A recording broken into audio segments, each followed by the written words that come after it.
Just a few decades ago, the idea of correcting your vision with a laser would have sounded like science fiction. Today, millions of people are able to ditch their glasses thanks to the technological advancements in ophthalmology.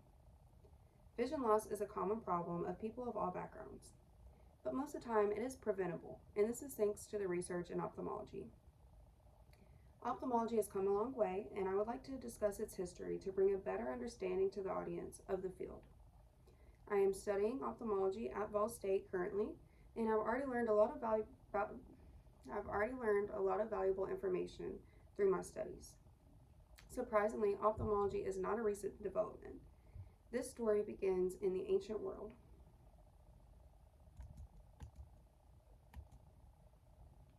Many ancient civilizations, such as Babylonians, Assyrians, and Egyptians, were performing their own form of ophthalmology.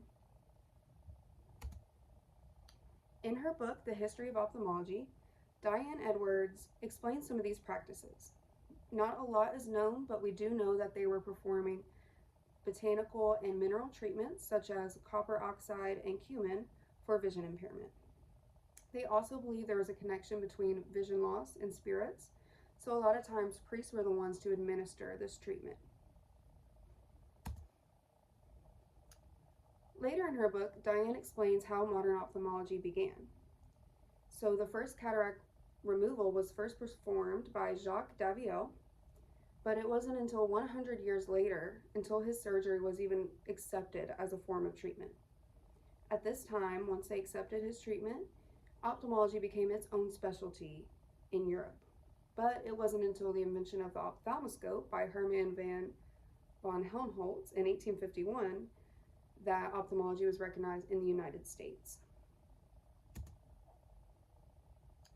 She also talks about in her book how James Wardrop founded ophthalmic pathology in 1782. It was the combination of ophthalmic pathology with eye surgery and anatomy research that ophthalmology was really cemented as its own medical subspecialty. Now that we have discussed the origins of ophthalmology, I would like to talk about some of the advancements that formed ophthalmology into the practice that it is today. So in her book, The History of Ophthalmology, Diane explains the significance of the microscope in the 19th century. The microscope led to new levels of medical research and new pathological studies that were never able to be performed before. She also explains in her book how in 1623, Benito Daca de Valdez became the first person to administer eye exams and eyeglasses as a treatment for vision impairment.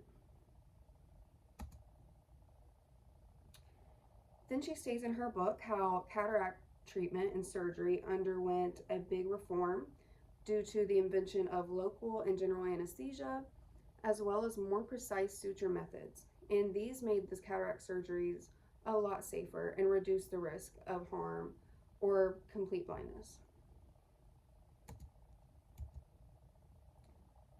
So now we're going to discuss how these advancements led to the curation of different institutes that developed ophthalmology into the practice that it is today. In her book, The History of Ophthalmology, Diane talks about the National Eye Institute being established in 1968, and this gave way to a lot of innovative and groundbreaking research to be done throughout the following years. She also talks about the formation of the American Academy of Ophthalmology, and this academy also created programs that formed standards of practice that are still used in ophthalmology today. Ophthalmology is a very complex and scientific field, but it does come with its own challenges.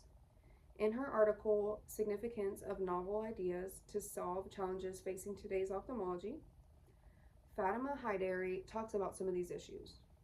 Poverty, disease, overpopulation, and violence have led to the rise in ophthalmic care needed all around the world. Also, there is more research needed in some of these chronic eye diseases that people face to form better treatments and possibly even cures to help these people.